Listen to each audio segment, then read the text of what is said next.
তো বন্ধুরা লাগিয়েছিলাম, কিন্তু লাউ গাছ তো তুলতে পারলাম না। ওই মাথায় দেখো সব ইঁদুরে খেয়ে নিয়েছে, তা তো লাউ গাছ করতে পারলাম না, মানে হলোই না। তো আমি দুটো লাউয়ের ডগা কেটে নিয়ে যাব। লাউয়ের ডগা তো খাবো, লাউ গাছ তো তুলতে পারিনি, কী করবো বলো।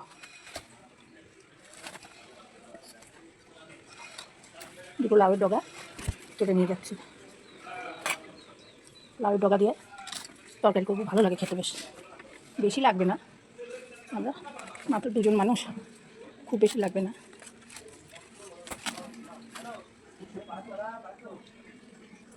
আর দেখো সব ওইদিকে আছে, ওইদিকে তো আমি উঠতে পারবো না। আর এইগুলো তো সব জালি এসেছে, এইগুলোই সব জালি এসেছে। সবটা রান্না করার জন্য দেখো এখানে কিন্তু আমি মটরের ডাল আর মুসুরির ডাল ভালো করে ধুয়ে ভিজিয়ে দিয়েছি। এই ডালটাই আমার প্রয়োজন হবে, মটরের ডালটা আর মুসুরির ডালটা লাউ শাকের রসা তৈরি করার জন্য। তাহলে এবার চলো আগে সবজিটা রেডি করে নিই। আছে লাউ শাক, আর লাউ শাকে দেওয়ার জন্য নিয়ে এসেছি আমি পটল আর ঝিঙে আর আলু। এবার এগুলো আগে কেটে নিতে হবে। এখন এখানে আমি একটা বটি নিয়ে বসে পড়েছি। বটিটা দেখো বিশাল বড়, আর লাউ শাকটা কিন্তু কাটতে বসে গেছি। এগুলো এখন সাইজ করে আগে কেটে নিতে হবে। তো লাউ শাকটা আমি কীভাবে কাটবো সেটা তোমাদের সঙ্গে দেখিয়ে দেবো। চচ্চড়ি করলে আলাদা রকম কাটতে হয়, আর রসা করলে আলাদা রকম কাটতে হয়। তো সেই জন্যই লাউ শাকটা কাটতে বসে গেলাম।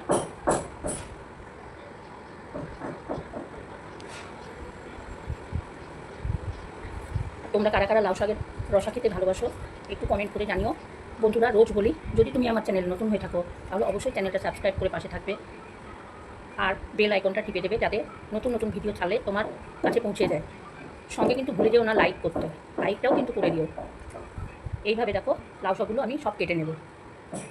সঙ্গে পাতাটা কিন্তু ফেলে দিলে হবে না, পাতাটাও কিন্তু কেটে নেবে, না হলে পরে কিন্তু খেতে ভালো লাগবে না। শুধু ডাটা দিলে পরে খেতে একটা ভালো লাগে না। তো পাতাটাও আমি কচি কচি পাতাগুলো নিয়ে নিচ্ছি, কচি কচি পাতাগুলো নিয়ে নিচ্ছি। এবার এইভাবে লাউ শাকের রসা বানিয়ে দেখতে পারেন, খেতে কিন্তু খুবই সুন্দর হয়।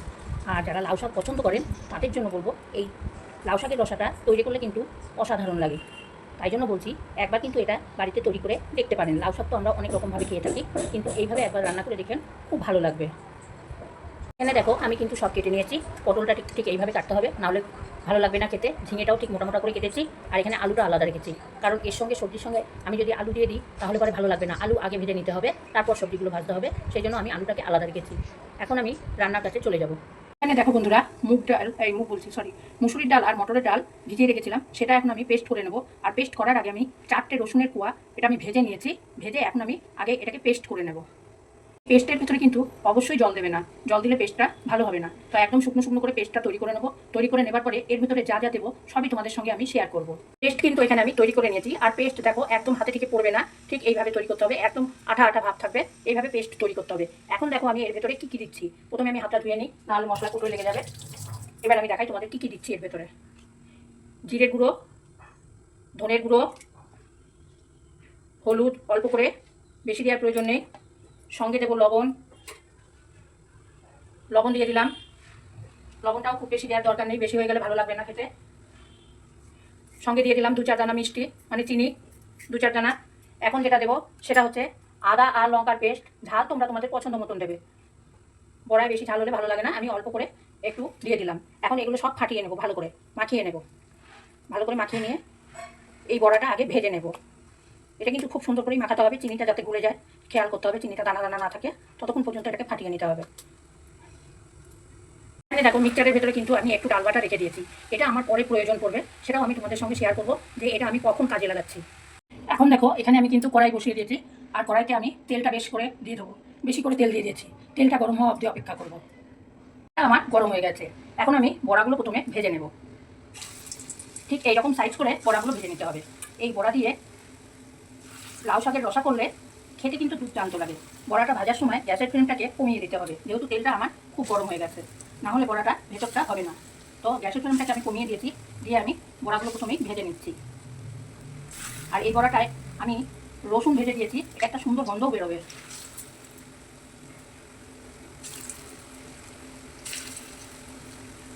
একবারে হলো না বন্ধুরা, আর একবার দিতে হবে। বড়াগুলো দেখো এইভাবে লাল লাল করে ভেজে নিতে হবে। এখন আমার এই বড়াটা ভাজা হয়ে গেছে, এটা আমি এখন একটা প্লেটে তুলে নেব। এটা একটা প্লেটের ভেতরে তুলে নিচ্ছি। সাইজটা কিন্তু ঠিক এরকমই করতে হবে, না হলে খেতে ভালো লাগবে না। ছোটো ছোটো সাইজ হলে গলে যাওয়ার ভয় থাকবে। আর দেখো এই যে ভেজেছি, আর একবার দিতে হবে। চলো বড়া ভেজে নেই।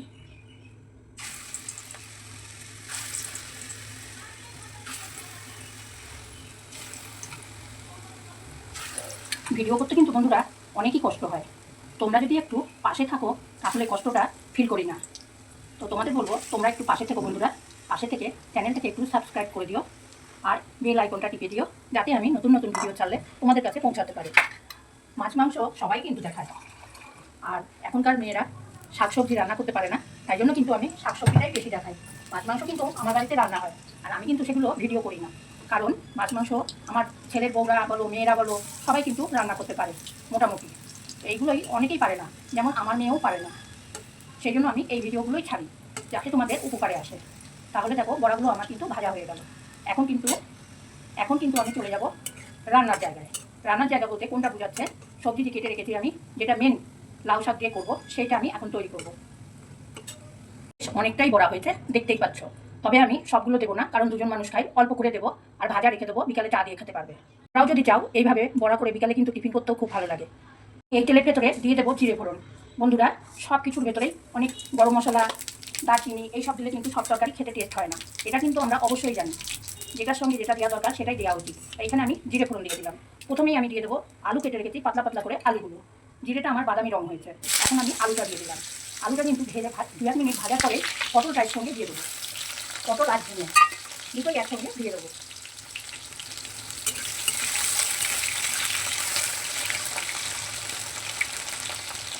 যারা রান্নার ভিডিও দেখতে ভালোবাসো তাদেরকে আমার রান্নাঘরে স্বাগত। আমি কিন্তু সবসময়ই নিত্য নতুন রান্না নিয়ে আসি, আর এগুলো কিন্তু আগেকার দিনের মানুষরাই তৈরি করতো। আমি কিন্তু আমার মায়ের কাছেই শিখেছি। আমার মায়ের কাছে শেখা রান্নাগুলোই আমি তোমাদের সামনে নিয়ে আসি। এখন দেখো 2 মিনিট আলুটা ভেজে নেওয়া হয়েছে, এখন আমি পটল আর ঝিঙেটার সঙ্গে অ্যাড করে দিলাম। অ্যাড করে দেওয়ার পর ভালো করে এটাকে ফ্রাই করে নেব। এটা সুন্দর করে ফ্রাই করে নেব। এখানে প্রথমেই লবণ দিয়ে দেবো। লবণটা প্রথমে আমি অল্প করে দেবো, অল্প লবণ দেবো, এই কারণে লাউ শাকে বেশি লবণ হলে খেতে ভালো লাগবে না। এটা আমি প্রায় সময় বলে থাকি তোমাদের, লবণ প্রথমে কম দেবে, দরকার হলে টেস্ট করে দেখে তারপরে আবার লবণ দেবে। লবণ বেশি হয়ে গেলে খেতে ভালো লাগবে না। এখন আমি এখানে একটা মশলা তৈরি করে রেখেছি। মশলাটার ভিতরে আছে জিরে, ধনে, হলুদ আর কাশ্মীরি লঙ্কা। এটা আমি বাটিতে গুলে রেখেছি, কারণ এটা না হলে জিরে দলা পাঠিয়ে যায়, সেই জন্য দেখো বাটিতে গুলে রেখেছি। এখন এই মশলাটা আমি এর করে অ্যাড করে দিলাম। এখন বেশ ভালো করে কষিয়ে নেব, সুন্দর করে কষিয়ে নেব। এর সঙ্গে দিয়ে দেবো আদা আর লঙ্কা বাটা। ঝালটা তোমরা তোমাদের যেভাবে পছন্দ করো ঠিক সেই রকমভাবে দেবে। আমি এখানে 1 চামচ আদা আর লঙ্কা বাটা দিয়ে দিলাম। ঝাল কিন্তু সকলেই সমান খায় না, কারোর বাড়িতে অনেক বেশি খায়, কারোর বাড়িতে অনেক কম খায়, তো ঝালটা তোমরা পরিমাণ মতন দিয়ে নেবে। এটা বলার কিছুই নেই। এখন আমার এটা বেশ সুন্দর করে কষানো হয়ে গেছে। এখন আমি যে লাউ পাতা থেকে ধুয়ে রেখে দিয়েছি সেটা এখন এর সঙ্গে অ্যাড করে দেবো। আর লাউ পাতাটা খুব সুন্দর করে ধুয়ে নিয়েছি, লাউ পাতাটা অ্যাড করে দিলাম। এবার আমি ওপর মিক্স করে এটাকে ভালো করে মাখিয়ে দেবো। ওপর মিক্স করে ভালো করে এটাকে ওপরের দিকটা নিচে চলে যাবে, নিচের দিকটা উপরে চলে যাবে। সেটা কীভাবে যাবে দেখো, তুমি যেদিকে দাঁড়িয়ে থাকবে সেদিক দিয়ে খুঁটি দিয়ে খেলা দেবে, তাহলে তোমার ওপর নিচে হয়ে যাবে। তুমি যেদিকে দাঁড়িয়ে থাকবে সেই দিক থেকে উল্টো দিকে খেলা দেবে, আর ঠিক এইভাবেই উল্টিয়ে দিতে হবে, তাহলে আমার লাউ শাকটার ভেতরে সমস্ত মশলাটা লেগে যাবে। এই যে দেখো মাখিয়ে দিলাম। এখন আরও সামান্য লবণ দিয়ে দেবো, আরও সামান্য একটু লবণ দিয়ে দিলাম। লবণটা দিয়ে আবার মাখিয়ে দেবো ভালো করে। আমি কিন্তু সম্পূর্ণ রান্নাটাই তোমাদের সঙ্গে শেয়ার করলাম কীভাবে তৈরি করলাম। এই লাউ শাকের রসাটা কিন্তু দুর্দান্ত লাগে। এটা কিন্তু অবশ্যই একটু মিষ্টি দিতে হবে। এবার কেউ যদি মিষ্টি না খাও, না দিলেও চলবে। আমার বাড়িতে যেহেতু তরকারিতে একটু মিষ্টি মিষ্টি না হলে খেতে চায় না, সেই জন্য আমাকে একটু মিষ্টি দিতে হবে। এখন আমি এটা ঢাকা দিয়ে দেবো 10 মিনিটের জন্য। 10 মিনিট পর ফিরে আসছি। আমি 10 মিনিট পর ফিরে আসলাম, আর চলো ঢাকনাটা খুলে দেখা যাক কী পরিস্থিতি। দেখো মোটামুটি সেদ্ধ হয়ে গেছে, লাউয়ের ডাঁটা একদম কমে গেছে। এখন তুমি যেরকম মনে করবে রসা রাখবো সেইভাবেই তুমি জল দেবে। আমি এখানে সামান্য জল দেবো, খুব বেশি জল দেবো না, আবার খুব কমে দেবো না, কারণ আমি এটা রসা রসা করবো। তাহলে এখানে এখন আমি জলটা দিয়ে দেবো। জলটা আমি দিয়ে দিলাম, ডাঁটাটা সেদ্ধ হয়ে যাবে, আলুটাও সেদ্ধ হয়ে যাবে, তারপরে আমার তরকারিটা রান্না হয়ে যাবে মোটামুটি মিষ্টি দেওয়ার পরে। তাহলে আমি এই সামান্য জল দিয়ে দিলাম। জল দেওয়ার পরে এখন আমাকে আবার ঢাকা দিয়ে দিতে হবে, জলটা যাতে সেদ্ধ হয়ে যায় ততক্ষণ পর্যন্ত কম করে 2 থেকে 3 মিনিট ঢেকে দিলাম। আমি 3 মিনিট পর আবার ফিরে আসলাম, দেখা যাক কতটা সেদ্ধ হলো। সবজিও আজকাল তাড়াতাড়ি সেদ্ধ হতে চায় না। না, এবার আমার হয়ে গেছে। এখন আমি ডালের বড়া এর ভেতরে দিয়ে দেবো। ডালের বড়াটা দিয়ে দিচ্ছি। আগে ডালের বড়া দিলে সেদ্ধ হয়ে গেলে অনেকটাই গলে গলে যাবে, সেই জন্য নামানোর আগে আগে দিতে হবে। আমি এই কটাই দেবো ডালের বড়া দিয়ে জলের ভেতরে, ঝোলটার ভেতরে চুবিয়ে দেবো। এই যে চুবিয়ে দিলাম, এটা যাতে রসটা টানতে পারে। আর একটাও দিয়ে দিলাম। দিয়ে দিচ্ছি সামান্য একটু মিষ্টি চারিদিকে ছড়িয়ে দিলাম। দেওয়ার পর এটা ভালো করে নাড়িয়ে দেবো, মিষ্টিটা যাতে সব জায়গায় লেগে যায়। আর বড়াগুলো কিন্তু তলায় ঢুকবে না, এগুলোকে আমাকে এইভাবেই ঝোলের ভেতরে দিয়ে দিতে হবে, এগুলো আর ভাঙার কোনো ভয় নেই। এখন ওই যে তোমাদের দেখিয়েছিলাম ডাল রেখে দিয়েছিলাম মিক্সচারের বাটিতে, সেই ডালের জলটা এখন আমি দিয়ে দেবো। এটা দিলে তরকারিটা ঘন হয়ে যাবে, আবার এই জলটা টানাবো। এখন তরকারিটা ঘন হয়ে যাবে, খেতেও খুব সুন্দর টেস্ট হবে। বন্ধুরা একটা সাবস্ক্রাইব, একটা লাইক, সঙ্গে বেল আইকনটা টিপে দেবে যাতে আমার নতুন নতুন ভিডিও তোমাদের কাছে পৌঁছাতে পারে। এখন আবার এটাকে 2 মিনিট ঢাকা দিয়ে দেবো। 2 মিনিট পর ফিরে আসলাম আবার। দেখো এবার কেমন অবস্থা। এই যে দেখো ডালের জল দিয়ে দিয়েছি, তরকারি একদম চেঞ্জ হয়ে যাচ্ছে, খুব সুন্দর হয়েছে। তোমরা একবার বাড়িতে ট্রাই করতে পারো। বন্ধুরা একটা শেয়ার অবশ্যই করে দিও, শেয়ার করলে পরে খুব আনন্দ পাই। আর নিশ্চয়ই তোমাদের ভালো লাগে আমি আনন্দ পেলে।